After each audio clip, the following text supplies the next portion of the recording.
everyone, welcome to Fame World Educational Hub. Myself, Ashura Saxena, and in the series of Python programming, the last program which we saw was to copy one array to another. So this was the last program which I explained, which I demonstrated.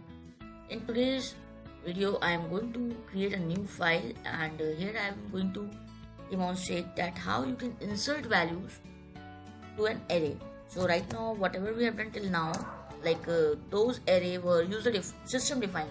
So everything which we were taking was system defined. But if you want to insert values in the array by giving input, so what we can do in that case, that I am going to demonstrate in this particular video. I'm just writing inserting value in an array. And yes, I just want to tell that I have updated my PyCharm, and this is the latest version, PyCharm 2020 I am using right now. You can just see. So it is PyCharm 2020 which I am using right now, and I have also updated my Python. So I am using Python 3.8 right now. So I'm using Python 3.8. Okay, anyways, I'm just going to start the program. I'm taking an array, and yes, because we have to insert the values in the array, so first of all let me just import array module. And because we have to insert the values, so I'm just giving the type code here and the list. So here I'm just giving the type code, that which particular data type we are going to deal with, and I have given the list, empty list I'm giving, because here it's given that array, that means this is the function array which is inside the module array, and this I is denoting that this is the integer array, and this empty list is denoting that yes, now we are not having the values and we will be inserting them.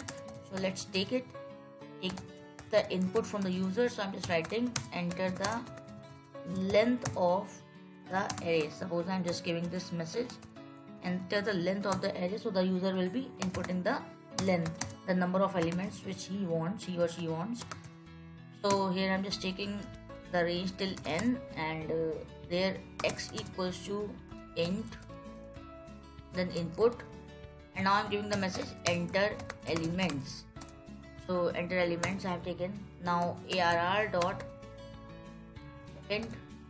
So this function we have already seen in the list. I hope you have practiced it by yourself. Whatever we are doing in the class, in this particular video or in any video, always try to do those things by your own, on your own laptop or computer. Please try the things by yourself, then only it would be easier for you to understand. So here I have just input the elements, and append is used, and I'm just printing it. Let's try to run it. So it's saying enter the length of array. Suppose I have taken 5 elements. Now I'm just giving the input to the array. So now you can see that we have received our array here very properly. So in this program, what we have done, we have just inserted the values in our array, and we have just printed them. So this was the concern for this particular program. I hope you like this program, and if you are new to this channel, please don't forget to subscribe and press the notification bell, because new videos will be coming soon. Every day I upload few videos in different series. So stay tuned. See you in the next lecture.